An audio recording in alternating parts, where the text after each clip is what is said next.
It was December 12th, 1983, and the most unlikely confrontation in entertainment history was about to unfold in a private recording studio in Los Angeles. On one side stood Muhammad Ali, the three-time heavyweight champion of the world, known for his lightning-fast footwork in the boxing ring. On the other side was Michael Jackson, the undisputed king of pop, whose feet had just moonwalked their way into global superstardom with the release of Thriller. What started as a casual meeting between two legends would escalate into the most entertaining battle neither man had ever fought, and the outcome would surprise everyone who witnessed it, including the two superstars themselves. The encounter began innocently enough. Ali had come to Quincy Jones's recording studio to visit his friend, the legendary producer who was working on Michael's follow-up album. Ali had always been fascinated by the music industry, and Jones had extended an open invitation for the boxer to drop by whenever he was in town. When Ali walked into Studio B that evening, he found Michael in the middle of rehearsing choreography for his upcoming Victory Tour with his brothers. The king of pop was running through a complex routine, his movements precise and fluid, every step calculated for maximum impact. Ali stood in the doorway, transfixed. He had seen Michael perform on television, but witnessing the artistry up close was something entirely different. The way Michael commanded space, the way he made every movement look effortless while executing incredibly difficult sequences, it reminded Ali of something familiar. "That's some fancy footwork you got there," Ali called out as Michael finished the routine. Michael turned around, slightly startled, but breaking into his characteristic shy smile when he saw who had spoken. Despite his global fame, Michael still got nervous meeting his heroes, and Muhammad Ali was definitely one of them. "Mr. Ali," Michael said, his voice soft with genuine admiration, "I've been watching your fight since I was a kid. Your footwork in the ring, it's like dancing. The way you moved, it's poetry." Ali grinned, clearly pleased by the compliment. At 41, he had been retired from boxing for 2 years, but he still carried himself with the confidence of a champion. "Poetry, huh? Well, you might be right about that. I always said I float like a butterfly and sting like a bee. Never thought of it as dancing, though." Michael's eyes lit up with excitement. "Oh, it absolutely is. The way you moved against Foreman and Zaire, the rope-a-dope technique, that wasn't just strategy, that was choreography. You were conducting a symphony of movement." Ali was intrigued. He had always prided himself on his boxing intelligence and ring generalship, but he had never heard his fighting style described in terms of dance and music. "You really think so?" "I know so," Michael said, his confidence growing as he warmed to the subject. "Watch this." He began moving around the studio, mimicking Ali's distinctive boxing stance and movement. "See, the way you bounced on your toes, the head movement, the way you could make your opponent miss by inches, it's all rhythm and timing, just like dance." Ali watched, amazed, as Michael perfectly captured his boxing style and somehow made it look like choreographed movement. "Well, I'll be damned, you're right. But you know what the difference between your dancing and my boxing is?" "What's that?" Ali's eyes twinkled with mischief. "My feet were faster." The room went quiet for a moment. Quincy Jones, who had been watching the exchange from the control booth, could sense the competitive tension building between the two legends. Michael Jackson, despite his soft-spoken demeanor, had never backed down from a challenge when it came to his craft. "Faster?" Michael said, his voice taking on a playful edge.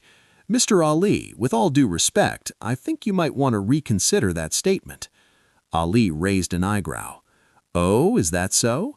You think those moonwalking feet of yours can keep up with the feet that danced circles around Joe Frazier and George Foreman?"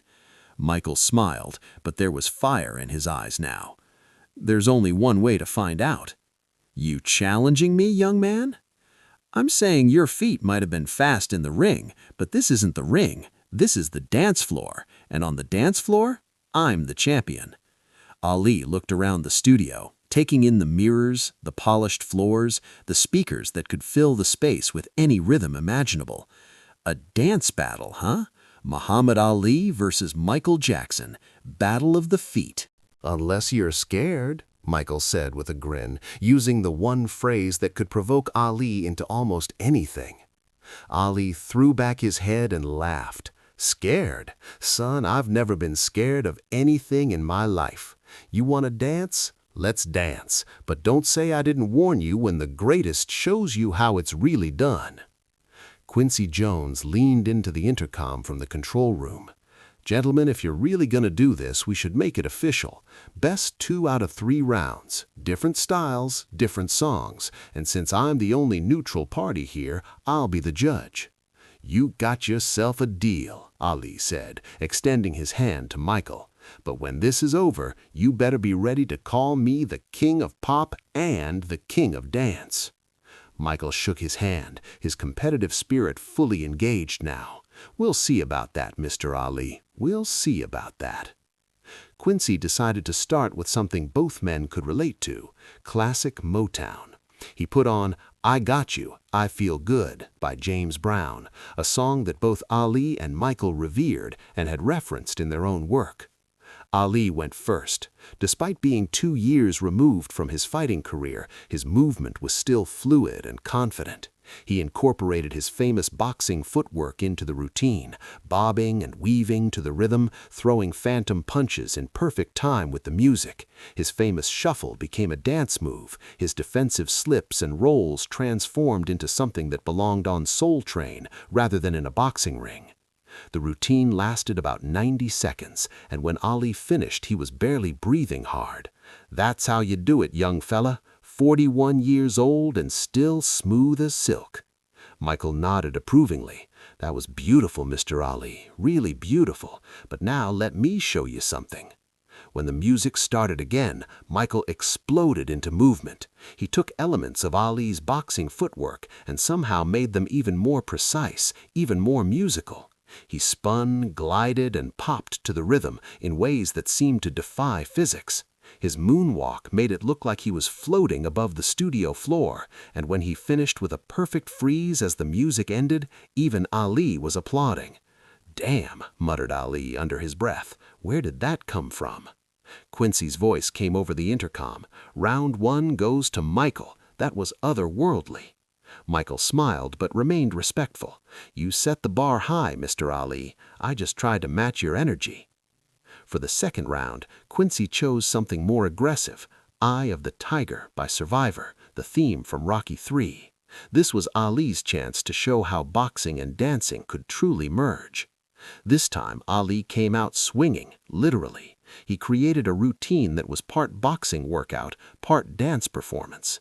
Every punch combination flowed into a dance sequence. Every defensive movement became part of an intricate pattern that told the story of his greatest fights.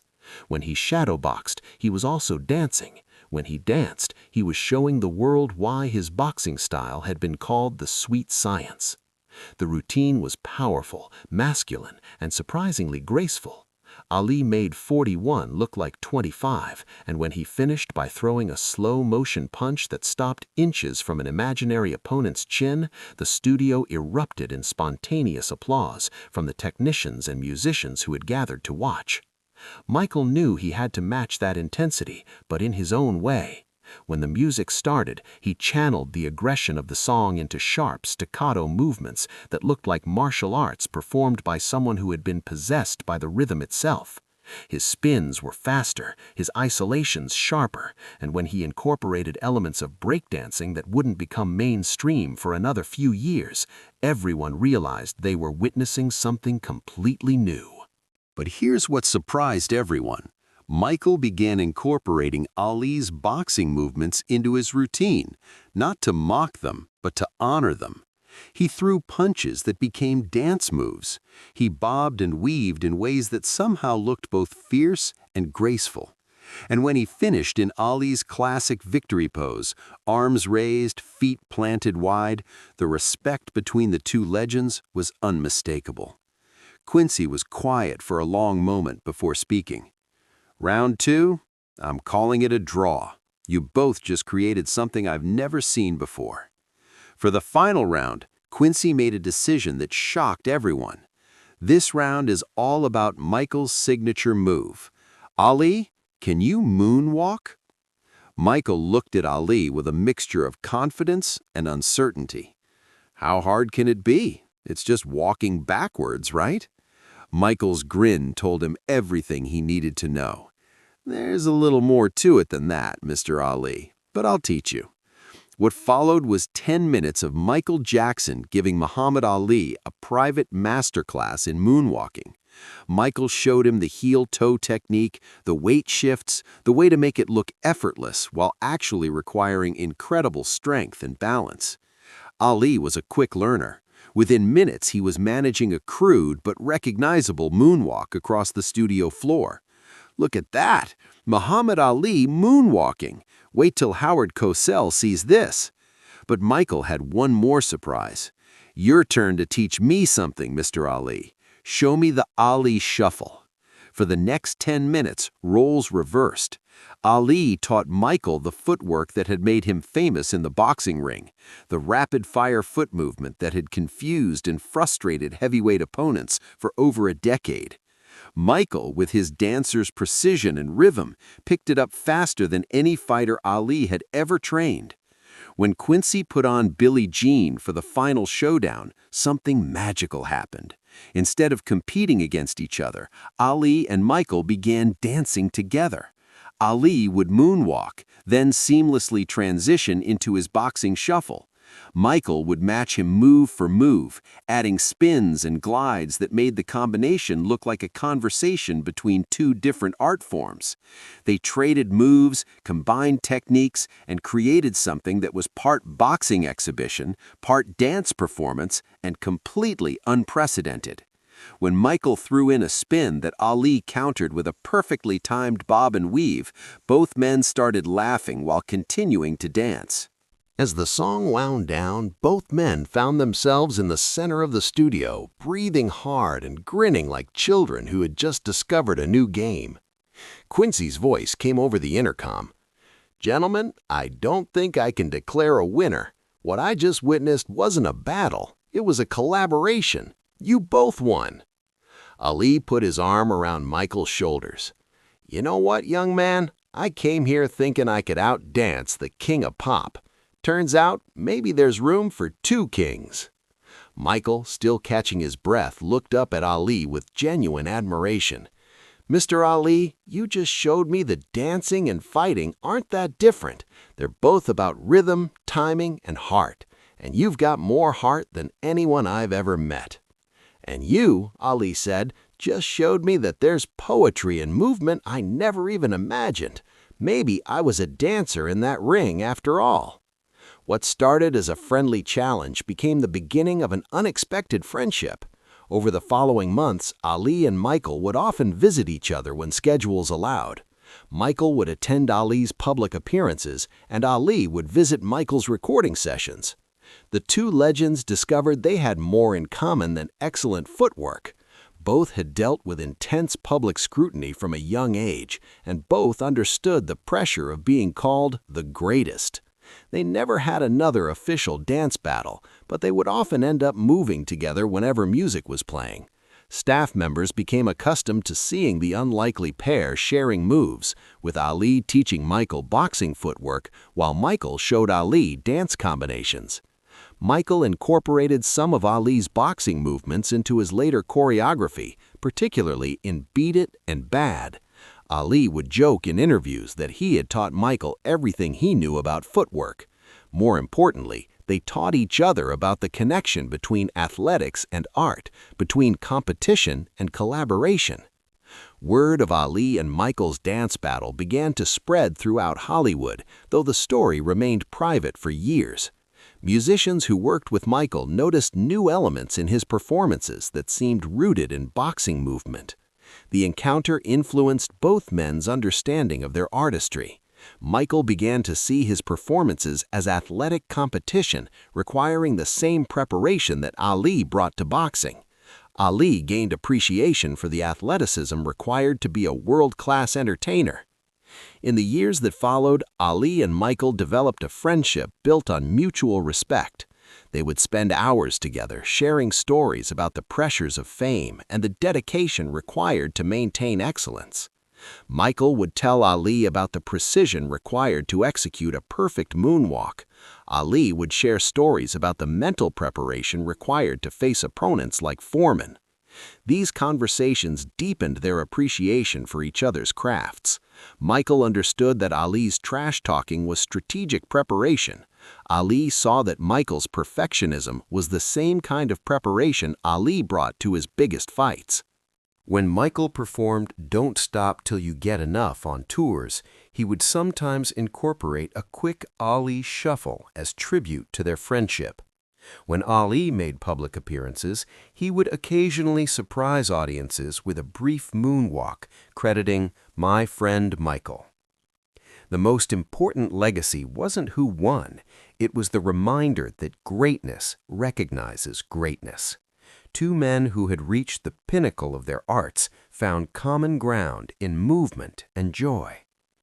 The last time Ali and Michael shared a dance floor was at Quincy Jones's birthday party in 1988.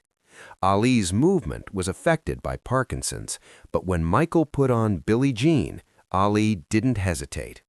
The dance wasn't as energetic as their original battle, but it was beautiful. Michael matched his movements to Ali's capabilities, creating a routine that honored both men. The gathering gave them a standing ovation. Ali later said that dancing with Michael reminded him that excellence isn't just about peak performance, it's about maintaining grace even when abilities change. Michael said that watching Ali move with purpose taught him about true champions. If this incredible story of two legends moved you, make sure to subscribe and hit the thumbs up button. Share this with someone who needs to hear about finding common ground. Have you found unexpected connections with someone different? Let us know in comments below and ring notification bell for inspiring stories about greatness.